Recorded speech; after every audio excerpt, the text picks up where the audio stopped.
2017 will likely be remembered as the year that victims shattered the silence around sexual misconduct. This morning, we are taking a look at the far-reaching impact of the Me Too movement. It hit close to home for many of us, including some of us, all of us really, here at CBS This Morning. I decided that I had to speak up. If I didn't, who was going to do it? I think the question is who protected the women and who protected Harvey Weinstein. The board fired co-founder Harvey Weinstein last night. Moore's accusers say the outspoken evangelicals sought them out when they were as young as 14. He said, "You're just a child." In the coming weeks, I will be resigning as a member of the United States Senate.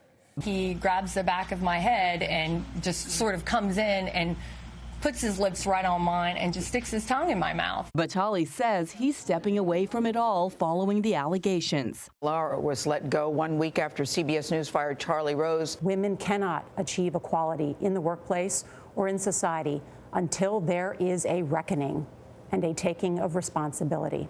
The women who have not spoken up because they're afraid, I'm hoping that now they will take the step to speak out too, that this becomes a moment of truth. There's a cultural shift happening right before our eyes right now. Pandora's box is opened and Pandora is pissed. Two of the reporters who started the national conversation with their bombshell reporting on allegations against Harvey Weinstein are here. Jodi Kantor is a New York Times reporter and CBS News contributor. Twohey is a New York Times investigative reporter, and the two of these women broke this story wide open. I love Jane Rosenthal's comment that Pandora is pissed. Welcome to you both. Norah and I were both at the Hearst luncheon recently, where you two got a standing ovation from women and men in the room, congratulating you on the work that you've done. So it's interesting to read, Jodi and Megyn, that before the story broke, both of you said, is anybody going to care about this? Isn't this just a Hollywood story? Nobody even knows who Harvey Weinstein is. Talk about that, Jodi, a little bit. Some people said it's an open secret. Everybody in Hollywood has known for a long time. They told us that we were naive and idealistic, that we would publish our little story and life would go on. Yes. Mm-hmm. And Megyn, what it has done is essentially unleashed a tidal wave of reporting and allegations. That's right. I mean, I think this country is having, well, it goes beyond the United States at this point, is having a real reckoning. I mean, how was it that for so many years there were men in a variety of industries who were able to get away with predatory behavior basically unchecked? Mm-hmm. It's obviously not the first story on this subject, but it's changed things. And why do you think it's changed things? What's the climate that suddenly made this reckoning occur, do you think? Well, first of all, things had been building for a while. For example, a few months before we published the Harvey Weinstein story, our colleagues published a story revealing the settlement trail that Bill O'Reilly had accumulated at Fox. And so we were beginning to see that, first of all, we were able to report a little more on these issues, and that also the women were being believed, and that we saw the beginnings of accountability, too, that this could actually affect the careers of men who had held power for a very long time. Mm-hmm. I asked you once in a conversation, I said, do you think there's a statute of limitations on behavior? Do you think there is? You know, I think the stories of things that happened a long time ago are very important. Mm-hmm. I appreciate hearing women's stories from the 60s, from the 70s, from the 80s, because I think these are the foundations of our culture, and we have to understand them. And part of the project now is that all of us together are kind of reconstructing the secret history of how women have been harassed in the American workplace and how it's held women back in the public sphere in so many ways. Well, I think one of the points, too, that you've made, too, is that talk about the narrative, right? I mean, who decides what movies are made?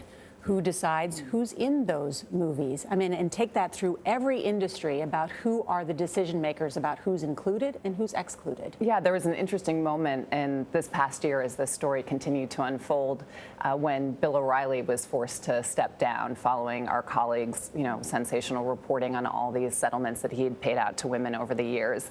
And it made me think back to the previous year when I was doing coverage of Trump's treatment of women, including allegations of sexual misconduct against him. And Bill O'Reilly had gone on TV and said Twohey should not be able to do this coverage because she's a feminist. And I think now we're seeing other questions about who should be allowed to do, who have been the voices of various issues in coverage and entertainment over the years.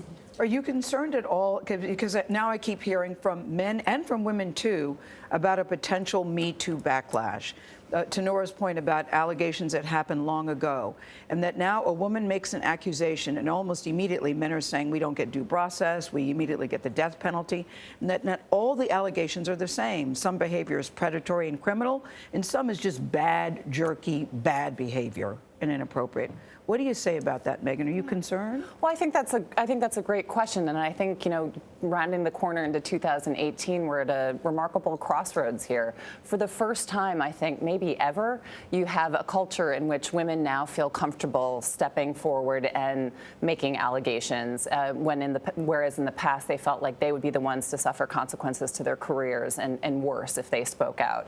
And so I think, though, moving forward, it's going to be really important to make sure that, A, there are ways to categorize these different allegations, that there's a difference between allegations of rape and, you know, inappropriate comments in a workplace. Sexual misconduct can be a broad category, and I think we're going to have to figure out subcategories that go underneath it. Mm-hmm. And I think we're also going to make sure that moving forward in workplaces, that there is a due process, and ways in which both the accused and the accusers are legally protected. Mm-hmm. But the women we worked with who came on the record talking about these allegations, they did not do so lightly. Yeah. They were very brave, and they were very serious about it. They weren't discussing minor incidents that were easy to brush off. And the reason they spoke up was that they wanted to help other women. Selma Hayek in the New York Times accusing Harvey Weinstein of a monster. This is a story that she has been reluctant to share for a while, and it wasn't like she just laid it out there.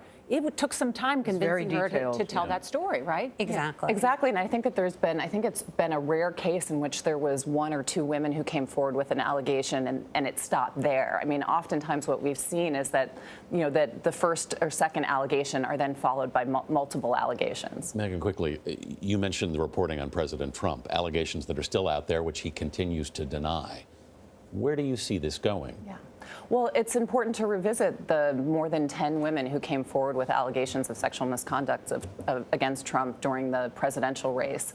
And not only that, but as we remember, he was actually captured on audio tape bragging about this type of behavior, inappropriate touching, and actually even sexual assault. And he denies it. He says he's actually never engaged in any behavior like that. In fact, he turned around and accused every single woman who came forward with allegations against him as liars and said that they were politically motivated.